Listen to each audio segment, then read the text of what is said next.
खबर आने वाले दिनों में इंटरनेशनल पॉलिटिक्स की डायरेक्शन को तय कर सकती है। खबर अमेरिका से, जहां ट्रंप और जेलेंस्की आपस में भिड़ गए। व्हाइट हाउस के ओवल ऑफिस में, जहां आमतौर पर अमेरिकी राष्ट्रपति और विदेशी मेहमान मीडिया से मुखातिब होते हैं, वहीं पर शुक्रवार को ऐसा नजारा दिखा जो किसी ने भी पहले नहीं देखा होगा। यूक्रेन के राष्ट्रपति ने जैसे ही ट्रंप की तरफ से आए सीज फायर के सुझाव को नकारा, माहौल गर्मा गया। जेलेंस्की ने सीधे सीधे कह दिया कि वो किसी भी हाल में पुतिन के साथ समझौते को तैयार नहीं, जिस पर ट्रंप भड़क गए और उन्होंने यहां तक कह दिया कि जेलेंस्की तीसरे विश्व युद्ध का जुआ खेल रहे हैं।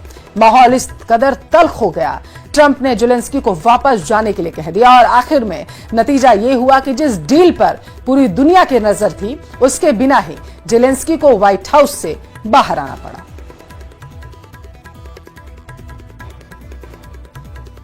Don't tell us what we're going to feel. We're trying to solve a problem. Don't tell us what we're going to feel. I'm not telling you. Because you're in no position to dictate that. Remember this. You're in no position to dictate what we're going to feel. We're going to feel very good. Feel influence. We're going to feel very good and very strong. You will feel influence. You're right now not in a very good position. You've allowed yourself to be in a very bad position, and he happens to be right about it. From the very beginning of the war. You're not in a good position. You don't have the cards right now. With us, you start having cards. Right now, you don't. You're playing cards. You're playing cards. You're gambling with the lives of millions of people. You're gambling with World War III. You're gambling with World War III. And what you're doing is very disrespectful to the country, this country, that's backed you far more than a lot of people said they should have. Of course, we want to stop the war. But you're saying you don't want a ceasefire. I said to you, I want a ceasefire. With guarantees. Because you get a ceasefire faster than an agreement. Ask our people about ceasefire. What they think. I gave you the javelins to take out all those tanks. Obama gave you sheets. In fact, the statement is Obama gave sheets and Trump gave javelins. You got to be more thankful, because let me tell you, you don't have the cards. With us, you have the cards, but without us, you don't have any cards. और इस बहसबाजी से जुड़ा एक और खबर है। बताया जा रहा है कि प्रेसिडेंट ट्रंप भाषा की मर्यादा भूल गए। जी हां, ट्रंप ने मीडिया के सामने ही जेलेंस्की को मूर्ख कह दिया। जब ऑफर पर जेलेंस्की ऐतराज जताने लगे तो ट्रंप ने उन्हें टोका, मूर्ख राष्ट्रपति कह डाला। जबकि जेलेंस्की कहते हैं कि अगर मुझे बुलाया गया है तो कम से कम मुझे बोलने का मौका तो दिया जाए।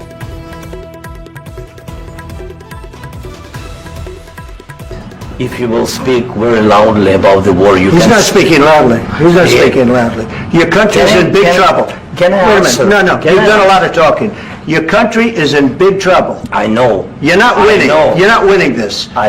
You have a damn good chance of coming out okay because of us. Mr. President, we are staying in our country, staying strong from the very beginning of the war. We've been alone, and we are thankful. I said thanks you haven't in been this allowed. cabinet. You haven't been allowed. In this cabinet. We gave you, through this stupid president, $350 billion.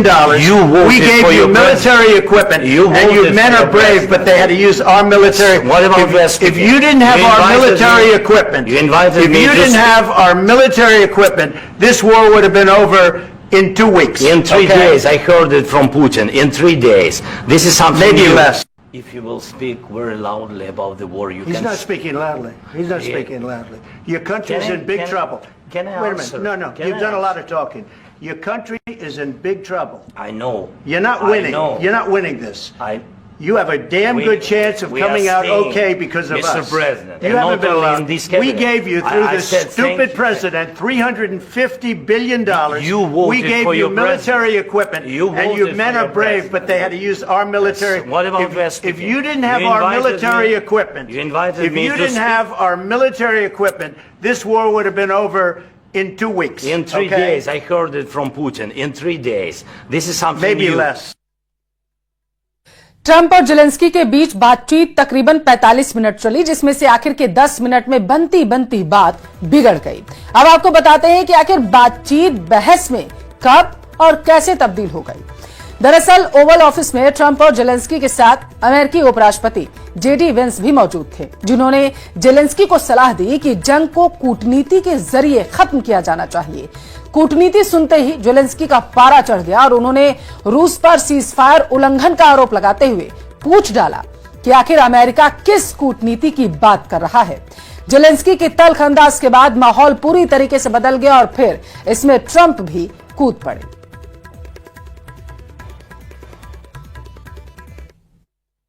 In 2019, I signed with him the deal.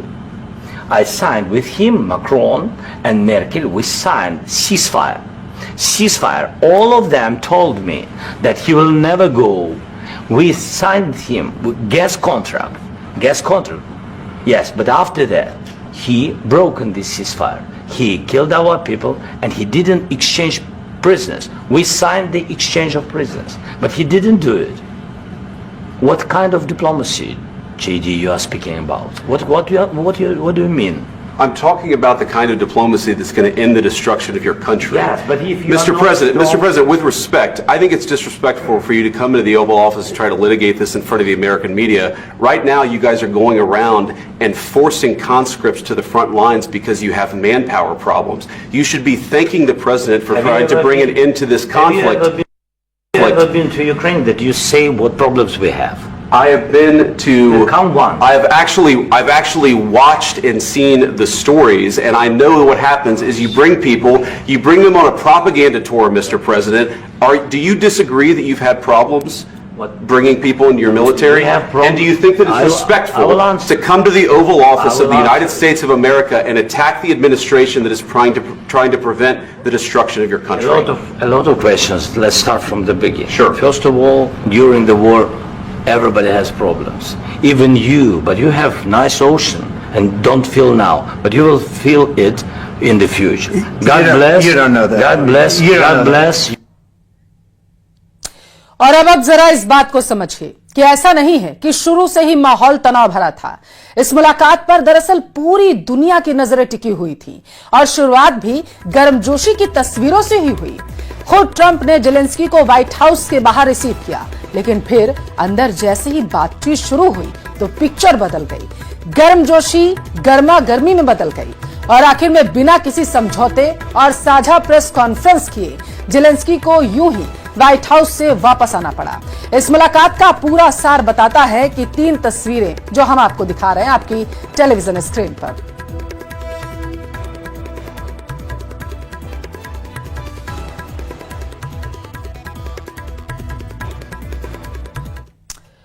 और इस पूरे high voltage बहस के बाद Zelensky white house से लौट गए, जिस पर बाद में ट्रंप का बयान भी सामने आया। उन्होंने कहा, मुझे लगता है कि राष्ट्रपति जेलेंस्की अमेरिका की मदद से शांति के लिए तैयार नहीं है। जेलेंस्की को लगता है कि हमारे दखल से उन्हें बातचीत में बड़ा फायदा मिलेगा। मुझे कोई फायदा नहीं चाहिए, मुझे शांति चाहिए। जेलेंस्की ने ओवल हाउस में अमेरिका का अपमान किया। जेलेंस्की वापस आ सकते हैं जब वो शांति के लिए तैयार हों। I want it to end immediately. I want a ceasefire now. He says, oh, I don't want a ceasefire. Well, all of a sudden he's a big shot because he has the U.S. on his side. Either we're going to end it or let him fight it out. And if he fights it out, it's not going to be pretty. Because without us, he doesn't win. Don't tell us what we're going to feel. We're trying to solve a problem. Don't tell us what we're going to feel. I'm not telling you. Because you're in no position to dictate that. That's Remember exactly what this. You're in no position to dictate what we're going to feel. We're going to feel very good. You will feel influence. We're going to feel very good and very strong. You will feel influence. You're right now not in a very good position. You've allowed yourself to be in a very bad position, and he happens to be right about it. From the very beginning of the war. You're not in a good position. You don't have the cards right now. अब आपको बताते हैं कि आखिर Donald Trump इस meeting में Zelensky से आखिर चाह क्या रहे थे। दरअसल अमेरिका यूक्रेन के साथ खनिज भंडार को लेकर समझौता करने वाला था, जिसके जरिए यूक्रेन के खनिज भंडार पर अमेरिका का आंशिक अधिकार हो जाता। इस समझौते के जरिए ट्रंप की यूक्रेन की मदद में हुए खर्च की भरपाई करना भी था और इन सब के साथ कोशिश जेलेंस्की को युद्ध विराम के लिए राजी करने की थी, जो आखिर में नाकाम साबित हुई है।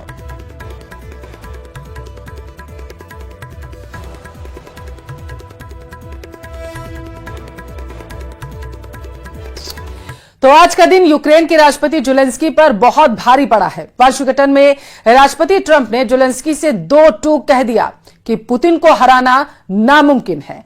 और इधर दूसरी तरफ पुतिन के एक बेहद करीबी ने नेटो को धमकी दे दी है कि अगर ट्रंप और पुतिन की वार्ता के बीच में नेटो रोड़ा बना तो फिर रूस इस धरती से नेटो का सफाया कर देगा। इस धमकीबाज से कई मोर्चों पर जंग तेज होने की खबरें भी सामने आ रही हैं।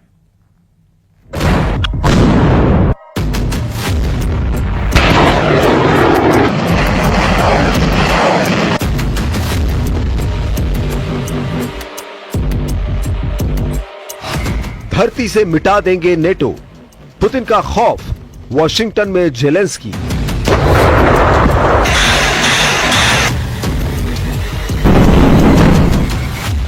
रूस यूक्रेन जंग में बाजियां तेजी से पलट रही हैं। जो जेलेंस्की लगभग हर दिन जंग जीतने का दावा कर रहे थे, वो जेलेंस्की आज वॉशिंगटन में भीगी बिल्ली बनते नजर आए। हम आपको यूक्रेन युद्ध से जुड़ी 3 बड़ी खबरें दिखाने जा रहे हैं कि कैसे पुतिन और ट्रंप के ट्रैप में फंसकर राष्ट्रपति जेलेंस्की अमेरिका को यूक्रेन के 50% से ज्यादा दुर्लभ खनिज देने को तैयार हो गए हैं। साथ ही हम आपको दिखाएंगे कि कैसे पुतिन के कारोबारियों और कमांडरों ने ऐलान कर दिया है कि अगर पुतिन और ट्रंप की शांति वार्ता को नेटो या यूरोपीय देशों ने नुकसान पहुंचाया तो रूस धरती से नेटो का नामो निशान मिटा देगा। इधर ISW की एक रिपोर्ट में दावा किया गया है कि चाहे नेटो या फिर यूरोपीय संघ, अब कोई भी यूक्रेन से रूस का कब्जा नहीं हटा पाएगा। हम आपको दिखाने जा रहे हैं कि कैसे पुतिन 10 लाख से ज्यादा यूक्रेनियों को रूस का गुलाम बनाने जा रहे हैं। 1011 दिन से ज्यादा की यूक्रेन जंग में अब राष्ट्रपति पुतिन पूरी तरह से हावी हो चुके हैं। हालात यह है कि फ्रांस के राष्ट्रपति इमैनुअल मैक्रो, ब्रिटेन के प्रधानमंत्री कीर स्टारमर और जर्मनी के चांसलर रहे ओलाफ शॉल्ज वॉशिंगटन में ट्रंप से मीटिंग करने के बाद पूरी तरह से खौफ में आ चुके हैं।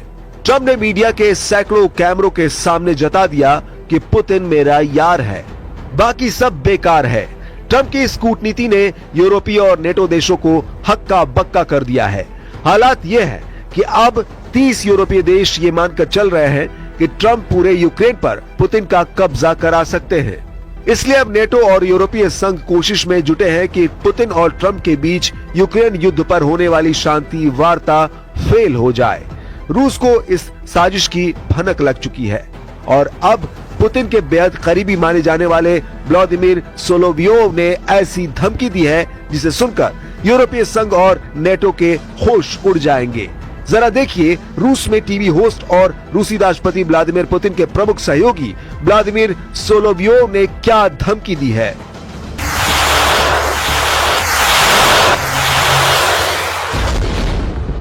इधर दूसरी तरफ यूक्रेन से 7,880 किलोमीटर दूर वॉशिंगटन में घबराए और मुरझाए जेलेंस्की को पुतिन प्रेमी ट्रंप का सामना करना पड़ा है। तस्वीरें गवाह है कि जेलेंस्की को एहसास हो चुका है कि अब यूक्रेन को न सिर्फ रूस रौंद रहा है बल्कि अमेरिका भी यूक्रेन के दुर्लभ खनिजों को लूटने में जुट गया है। ट्रंप ने जेलेंस्की पर इतना ज्यादा दबाव बना दिया है कि वो चाहकर भी अमेरिका को रूस के खिलाफ नहीं कर पाएंगे। ट्रंप ने महज 3 दिन में ही जेलेंस्की को बिना चुनाव का तानाशाह से लेकर यूक्रेन जंग का जिम्मेदार तक कह चुके हैं। जरा देखिए क्यों इस वक्त नेटो के साथ साथ यूक्रेन तक ट्रंप के बयानों से खुद को हारा महसूस कर रहा है। ट्रंप के डबल बयानों से जेलेंस्की तक चकरा गए हैं। A dictator without elections. Zelensky better move fast or he's not going to have a country left. Got to move fast because that war is going in the wrong direction. In the Do you still think that Mr. Zelensky is a dictator? Did I say that? I can't believe I said that. Next week. दूसरी तरफ Trump ने ऐलान कर दिया है कि America Ukraine के 50% दुर्लभ खनिजों पर अपना दावा ठोक रहा है। यानी यूक्रेन को इस वक्त रूस और अमेरिका